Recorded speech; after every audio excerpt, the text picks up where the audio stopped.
O Instituto de Tecnologia e Sociedade do Rio é um instituto de pesquisa dedicado ao estudo do impacto e do futuro da tecnologia no Brasil e no mundo. O ITS Rio analisa as dimensões legais, sociais, econômicas e culturais da tecnologia e promove melhores práticas de regulação que protejam a privacidade, a liberdade de expressão e o acesso ao conhecimento. O índice de pessoas sem documentos no Brasil é uma enormidade. E sem documento, não se tem acesso a direitos básicos como saúde, educação, trabalho, voto, aposentadoria. Sem documentos, vive-se à margem. Por tudo isto, torna-se ainda mais urgente a adoção de um sistema de identidade digital. Se a vida é tão complicada, que a tecnologia facilite. Se você não tem documento, você acha que é normal, não é. Você tem que ter. É um direito de qualquer ser humano ter toda a sua documentação. Hoje eu tenho certidão, tenho CPF, tenho identidade, tenho título de eleitor, vou votar pela primeira vez, tenho minha carteira de trabalho.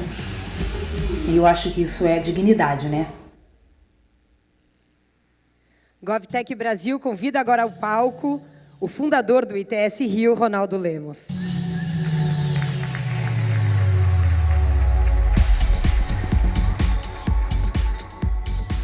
Muito obrigado, Didi. Bom, boa tarde a todo mundo. Obrigado pela presença de todos até esse momento. Ainda tem muita coisa interessante pela frente. E hoje o meu objetivo aqui é contar um pouquinho do que a gente está fazendo a respeito desse espaço de identidades digitais e como é que a gente pode criar uma forma de pensar uma solução para o Brasil para o tema de tudo isso que a gente viu, né? A gente viu a Estônia, viu a Índia, viu Israel, vimos o Uruguai. Amanhã ainda vamos ver vários outros exemplos e eu acho que a pergunta que fica com cada um de nós é por que não estamos fazendo isso, como o Luiz Felipe muito bem colocou. Então, acho que o desafio que a gente tem hoje é de pôr a mão na massa para pensar em como resolver esse problema. Então, o objetivo dessa minha fala agora é lançar um projeto que a gente está fazendo, que é esse projeto do Mapa da Informação, que é entender esse recurso absolutamente precioso, que é informação no âmbito governamental, de forma sistemática, pensando na resolução desses problemas que a gente está diagnosticando ao longo desse evento. Então, vamos começar, só para a gente entender um pouco do contexto do problema. Esse problema que a gente enfrenta no Brasil, ele é um problema global, na verdade. Hoje, cerca de 1 bilhão de pessoas no planeta não possuem identidade. E como a gente viu aqui pelo exemplo da Cristiane, que falou conosco hoje de manhã, essa é uma realidade também para muita gente aqui do Brasil. Então, a gente vive no país o paradoxo da subidentificação de pessoas que vivem hoje sem ter acesso à identidade, e isso acontece também aqui no Brasil. Esse tema ele é tão importante que ele passou a fazer parte da Agenda de Desenvolvimento das Nações Unidas. Nos indicadores do milênio sustentáveis, até 2030, o tema das identidades digitais passou a ser algo fundamental, algo que está incluído nos objetivos do milênio, ou seja, não é um tema que qualquer Estado, qualquer nação vai poder ignorar em tratar disso. Há pouco tempo eu tive uma experiência pessoal, e é isso que eu quero mostrar aqui, de me tornar um cidadão digital da Estônia, né? Esse negócio que eu estou mostrando aqui na foto é, na verdade, o meu cartãozinho de residência digital estoniana. Esse aqui é o meu cartão de e-residente. Ele não é um passaporte, ele não me permite entrar no país. Se eu entrar no país, eu tenho que ir pelas vias tradicionais. Mas ele me manda, como dá para ver, um cartãozinho e um pendrive que, se eu inserir essa minha identidade no meu computador, de qualquer lugar que eu esteja no planeta, eu posso acessar os serviços públicos estonianos. Então, eu fiz essa inscrição toda pela internet, o cartão é enviado para um consulado da Estônia, fui lá buscar, e, a partir dali, eu posso, hoje, abrir uma empresa na Estônia na hora. Posso contratar pessoas na Estônia hoje, imediatamente. Sendo que, no Brasil, para abrir uma empresa, segundo dados do Banco Mundial, a gente precisa de 79 dias e a peregrinação por diversos órgãos públicos. Então, não dá para a gente viver num mundo hoje onde é mais fácil para mim, residente do Brasil, abrir uma empresa na Estônia, na União Europeia, do que abrir no país onde a gente vive. Então, é possível a gente pensar nessas questões, e é isso que levou a gente a pensar na realização desse mapa da informação, que eu já vou contar um pouquinho do que é, mas antes de contar o que eu acho que a gente precisa ter alguns conceitos básicos para tratar desse problema. E o primeiro conceito básico que eu acho que a gente tem que ter em vista é que esse é um problema histórico, né? A questão da identificação, ela é uma questão que não vem de hoje, é um problema, assim que houve a unificação dos estados nacionais, a primeira coisa que começou a ser pensada de uma forma mais sistemática era como criar um processo de identificação de massa por parte do Estado. E hoje, obviamente, a gente está entrando na era da sociedade da informação. Então, o paradigma do século XIX para identidades, para identificação, é um paradigma que muitas vezes não é mais válido. A gente precisa repensar em como usar a tecnologia para resolver um problema que, na verdade, a gente está resolvendo hoje, em 2018, muitas vezes com base em um paradigma do século XIX. Então, a gente tem 3 conceitos-chave para entender o problema das identidades. Esses conceitos estão desenhados aqui na tela e são os seguintes. É preciso entender o que é o registro civil, é preciso entender o que é uma identidade civil e o que são os cadastros administrativos. E esse é o primeiro elemento para entender a chave da questão aqui no Brasil. Então, vamos começar pensando um pouquinho o que é o registro civil. O registro civil nada mais é do que as informações biográficas que a gente tem, né? Então, a pessoa nasceu, qual é o nome dela, o nome do pai, o nome da mãe, a data de nascimento dela e assim por diante. Então, ele é o registro da biografia de que nasceu uma determinada pessoa. Isso é feito no Brasil pelos cartórios de registro civil. E é interessante ver a história de como a gente chegou lá, porque a proposição da criação do registro civil no Brasil começou, na verdade, em 1850. Só que ele só foi implementado para valer em 1888. O Brasil é um país que costuma demorar, né, para implementar as coisas. Eu espero que o que a gente está propondo aqui hoje não demore 38 anos para ser implementado. Mas, naquele caso específico, o registro civil levou bastante tempo para ser implementado. De qualquer forma, ele foi instituído, e o ponto aqui é que, por muitos anos, aliás, muito além do que deveria ter sido, nós vivemos uma realidade de subregistro, que você tinha, por exemplo, em 2000, no ano 2000, na virada do milênio, 21% de pessoas no país que não eram registradas no momento do nascimento. E se a gente notar o gráfico, a gente vai ver que esse problema ele foi resolvido. Hoje, o subregistro no Brasil ele é próximo de 1%, que é um valor aceitável. Então, nós conseguimos resolver esse problema gravíssimo do subregistro. E os cartórios tiveram um papel nisso, houve uma série de medidas legais e administrativas que foram tomadas, que efetivamente deram cabo no problema de subregistro. Então, a parte de registro civil no Brasil, a gente já resolveu. Agora que a gente precisa entender o que vem depois do registro civil. E aí é o outro conceito que eu quero trabalhar um pouco agora, que é o conceito da identidade. A identidade, diferente do registro civil, ela tem um outro objetivo, ela não é um registro biográfico, ele é um registro que visa a garantir a unicidade do cidadão, de dizer que ele é quem ele diz que ele é. Então, o objetivo do sistema de identidade é isso, é garantir, de alguma maneira, que você é uma pessoa única. E há várias formas de fazer isso. Por exemplo, a gente ouviu a palestra magnífica do Sahil, onde ele contou a experiência indiana em que o Aadhaar, que é o sistema de identidade digital da Índia, usa, por exemplo, informações do dedo, né, das digitais, e informações da íris para garantir que cada pessoa é uma pessoa única. Então, essas são as informações que são usadas. No Brasil, o nosso sistema de identidade, que começou lá no início do século XX, passou a utilizar o dado datiloscópio como fundamento. O que significa isso? É a sua famosa impressão digital, o famoso tocar o piano, né? Você vai lá na polícia, que quem emite identidade no Brasil, curiosamente, é a polícia, e você tem a identidade datiloscópia lá certificada, muitas vezes, inclusive, em papel, até hoje. Então, esse é a característica da identidade. Ela tem por objetivo garantir a unicidade. Como eu disse, quem é que emite identidades no Brasil são os estados, e o órgão responsável pela emissão das identidades, em geral, é a polícia.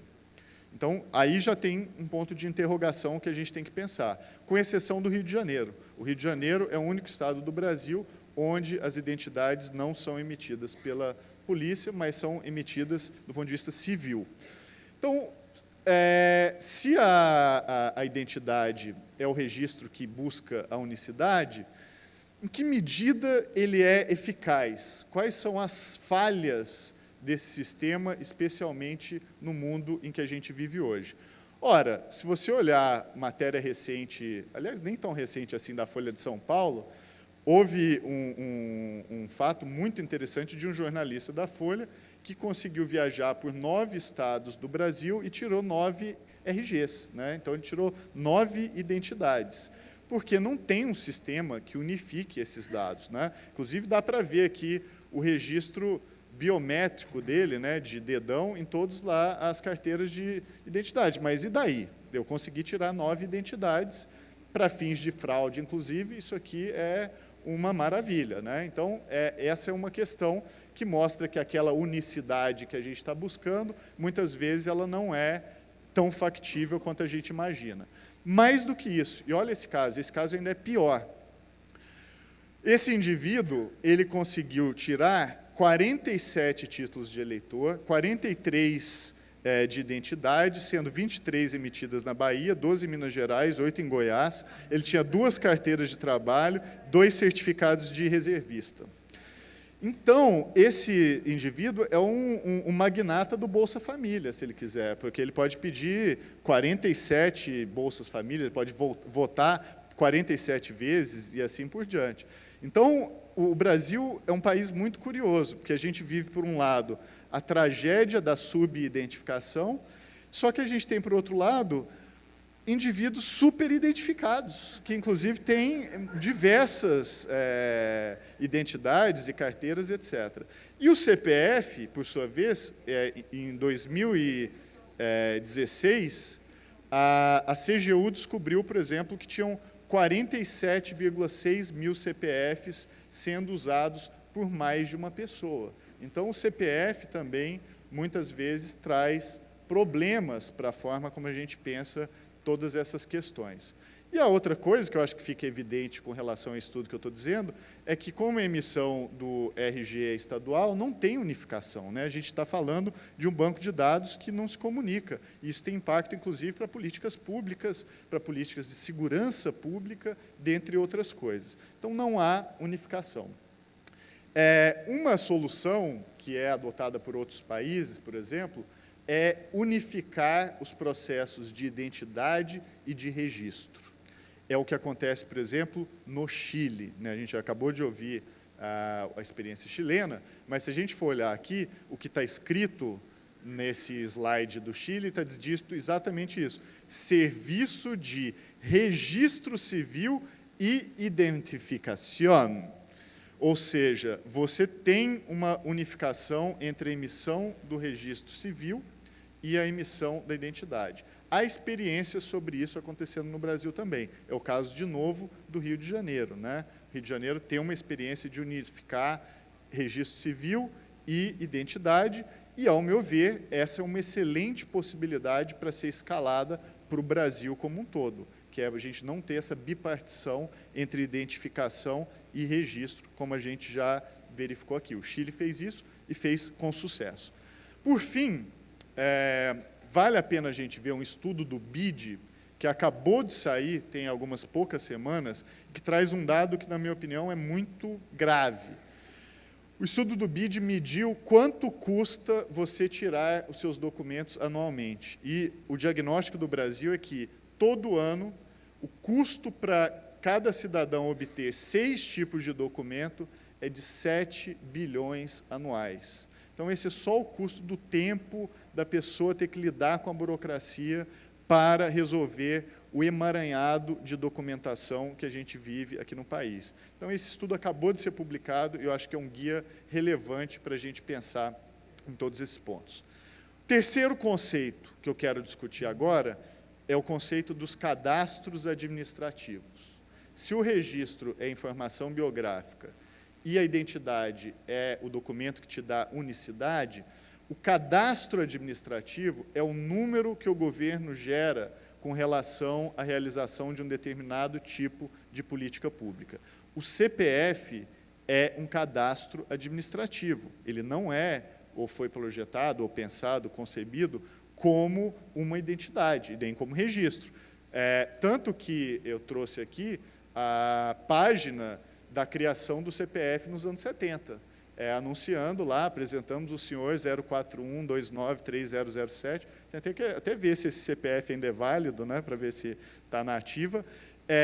E esse fenômeno dos cadastros administrativos, eles vieram na década de 70. Você tinha uma necessidade de administrar o país, era o surgimento da primeira leva de informatização, né, da chamada informática, e, a partir daí, você precisava criar um número para administrar serviços públicos. Não preciso nem dizer que foram criados, não um número, né, mas foram criados dezenas de números, cada um com seu cadastro administrativo para realizar uma política pública específica. O caso do CPF, acho que é o mais claro, porque é a política fiscal.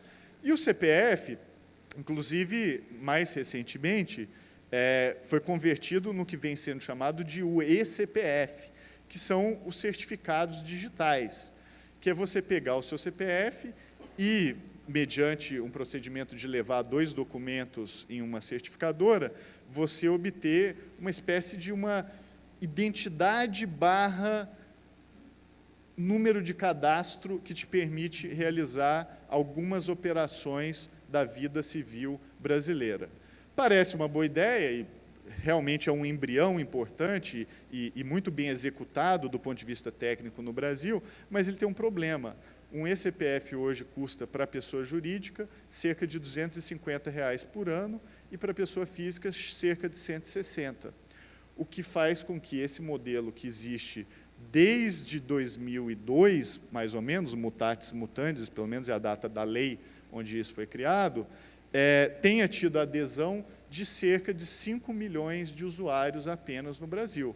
E há uma razão clara para isso, porque não há renda dos brasileiros para pagarem R$ 160 por ano para ter um documento como esse. Então, eu acho que a questão do preço do eCPF precisa ser discutida, porque ele é um preço excludente. Ele funciona para o topo da pirâmide do país. Para a base da pirâmide do país, ele é um fator que, em vez de incluir, ele exclui.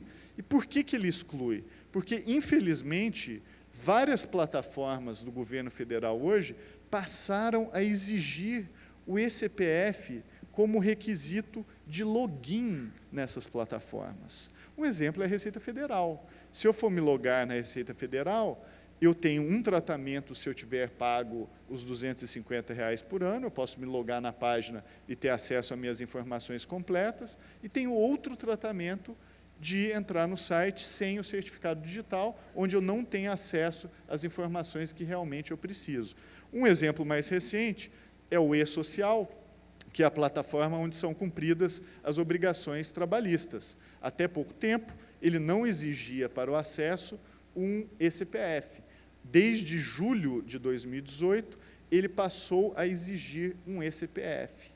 E isso, obviamente, gera um problema grave, porque apenas uma parte muito pequena do país tem acesso a esse documento e o custo dele é absolutamente excludente. Então, aqui, eu acho que a gente tem um ponto para ser pensado. Eu acho que a gente está fomentando um modelo equivocado de identidade, que é pensado não para a população como um todo, mas pensado para um nicho muito pequeno de pessoas aqui no país. Então, esse é um dos pontos.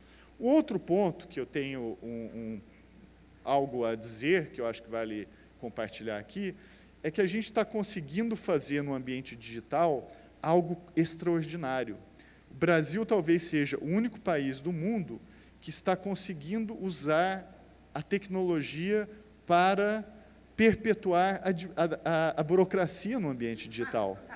É uma inovação fantástica, porque a gente criou já, por exemplo, o e-título de eleitor, a gente criou a e-carteira de trabalho, a e-carteira nacional de motorista, temos o eCPF, como eu mencionei, e temos agora um novo documento, que é o DNI, que é o Documento Nacional de Identificação, que, em vez de unificar todos os outros em um único número, ele vai ser um documento, eventualmente, adicional. Eu sei que ele está em construção, espero que a gente tenha a oportunidade de debater a arquitetura desse documento, e acho que sim, o Luiz Felipe estar aqui conosco é um exemplo disso, mas a questão é que não faz sentido você ter pluralização, uma multiplicação de documentos digitais. O que faria sentido é você ter um único documento que diria se você pode dirigir, se você pode votar, se você pode trabalhar e assim por diante. E não ter um para cada. Inclusive, cada um desses é um aplicativo diferente. E quando você olha o impacto disso, as pessoas sabem que esse aplicativo não tem um valor que poderia ter, por exemplo, a identidade indiana. Então, por exemplo, a Carteira Nacional de Habilitação Digital, a adesão a ela hoje é de apenas 0,4% dos motoristas. Por quê? Porque as pessoas não se sentem incentivadas a ir lá buscar um documento que... Qual é a função desse documento? O que ele vai fazer a mais da minha vida? Então, para que eu vou pegar mais uma fila, vou fazer mais um cadastro? E até aqui é curioso, porque quem tem o certificado digital que eu mencionei, lembra? O eCPF, pode fazer tudo de casa e obter a Carteira Nacional de Habilitação. Quem não tem, precisa pegar a fila do Denatran. E aí, pelo amor de Deus, né? Você tem que pegar uma fila para pedir, uma fila para acionar o certificado. E aí a vantagem qual é? Ela é apenas a reprodução no meio digital de um documento que você já tem no bolso em papel, e que vai bem, obrigado, está funcionando. Então, o ponto aqui é como é que nós fazemos para criar uma identidade que agregue valor e que as pessoas possam perceber como sendo o último documento que eu vou precisar ir fisicamente para buscar num órgão público. É o documento que eu vou lá pela última vez e, depois de obter aquele documento, eu nunca mais precisarei ir pessoalmente a um órgão público, porque eu vou poder fazer tudo pela internet. Esses documentos aqui não permitem nada disso. Outro ponto importante, no âmbito do governo federal, o Agora e o Ideias Big Data fizeram uma pesquisa que mostra que há mais de 48 aplicativos para serviços governamentais. Gente, alguém tem 48 aplicativos governamentais instalados no celular? Eu acredito que não. Inclusive, a população mais pobre do país nem tem condições, porque tem celulares mais antigos e, para instalar um aplicativo, precisa deletar outro, não tem memória para ter 48 aplicativos. Então, aqui a demanda é a seguinte: precisamos unificar os serviços públicos em um único portal, para que a gente não tenha essa multiplicação de aplicativos. Ninguém vai instalar 48 aplicativos, vai ser igual à Carteira Nacional de Habilitação, só 0,4% possui. E a pesquisa mostrou isso. apenas 12,5% dos brasileiros jamais baixaram um aplicativo governamental. É muito pouco. Mais do que isso, daqueles que baixaram, o aplicativo mais baixado, mais popular, é o da Caixa Econômica, depois o do FGTS, depois o da Receita Federal e depois o do Supremo Tribunal Federal. O que eu acho genial. Mas, de qualquer forma, o ponto aqui é que a gente está fazendo um modelo errado, um modelo de pluralização, de multiplicação e reprodução da burocracia que a gente tem no plano físico. Agora, o dado mais revelador da pesquisa, e esse eu acho que é muito importante, foi o seguinte: 58% da pesquisa, que tem validade nacional, disseram que gostariam de mais tecnologia no governo. Esse número é muito importante, porque mostra que nós temos demanda por serviços digitais, mas nós não temos oferta dos serviços digitais que as pessoas realmente querem. Os serviços digitais que nós estamos oferecendo hoje para a população brasileira não são do interesse da população brasileira, tanto que as pessoas não estão saindo correndo para baixar suas carteiras de motorista digitais, porque elas não veem o valor. Então, aqui, eu acho que a gente tem um problema de grande demanda e baixa oferta dos serviços que realmente são importantes. Com isso, eu vou encerrar, meu ponto está quase terminando, só contando do projeto do Mapa da Informação, que é o seguinte: nós acabamos de lançar esse projeto, chama mapadainformação.org.br, onde nós fizemos um mapeamento de todos os silos informacionais do Brasil. Esse é um mapa vivo, eu não vou clicar nele agora, mas quem for no site vai conseguir enxergar. Ele traça a teia de todos os cadastros administrativos, todos os silos informacionais, todos os documentos que o Brasil precisa, explicando cada um deles e as tramas às quais ele está ligado. Esse é um projeto que a gente está fazendo de longo prazo, ele é um trabalho que vai ficar sempre em permanente atualização, e qualquer pessoa pode contribuir para o Mapa da Informação. Inclusive, o nosso plano é depois fazer com que ele desça não só para o plano federal, mas para o plano estadual e para os planos municipais também. Então, é um projeto colaborativo.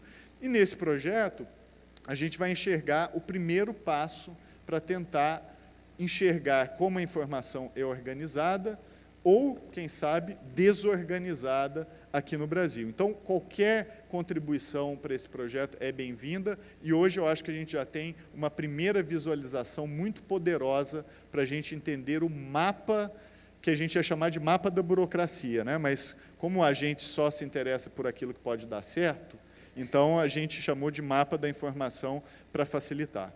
Com isso eu chego à conclusão do que eu queria dizer, mas antes deixa eu fazer um breve agradecimento, porque, obviamente, eu não fiz nada disso sozinho. Todo esse projeto que a gente está desenvolvendo aqui, do Mapa da Informação, ele tem a parceria absolutamente fundamental do Cláudio Machado, que está aqui na audiência conosco, que foi um conselheiro e uma das pessoas mais experientes no serviço público brasileiro sobre o tema de identidades, registros, etc., todo o time do ITS, a Celina, a Luísa, a Manuela, o Marlos, que foi um designer brilhante de conseguir pegar todo o emaranhado de documentos brasileiros e colocar num gráfico que, na verdade, faz sentido. Então, ele realmente foi brilhante no design. O Vitor, a Giovana Ventre, que foi pesquisadora, a Fernanda da Escócia, que tem um trabalho belíssimo de identificação de pessoas sem identidades no Brasil, ela vem fazendo isso há muitos anos, e a parceria, obviamente, com o Armínio e com o Luciano, que permitiram também a gente pensar esse projeto que vai continuar ainda por muito tempo. Então, agora, para concluir mesmo, o que eu tenho a dizer é o seguinte: todos esses problemas que a gente está discutindo aqui podem mudar. Quando a gente vê o caso da Índia e o que aconteceu naquele país em 6 anos, não há desculpa para não fazermos o mesmo aqui no Brasil. Podemos criar uma solução nossa, óbvio, óbvio que aprendendo com as soluções dos outros, mas podemos desenvolver o nosso próprio caminho. Mas o que não dá é não fazer nada. Então, tudo pode mudar. Mais do que isso, eu queria deixar a minha fala compartilhando com todos um sonho grande, né? É aquele momento da palestra assim, I have a dream, sabe? Meio... Então, I have a dream. E o meu dream é o seguinte, que eu queria compartilhar o desafio com todos que estão aqui. Que tal o Brasil se tornar o desenvolvedor do mais avançado sistema de identidade digital do planeta, ao mesmo tempo protegendo direitos e revolucionando a qualidade dos serviços públicos? Que tal? Vamos trabalhar nisso? Obrigado.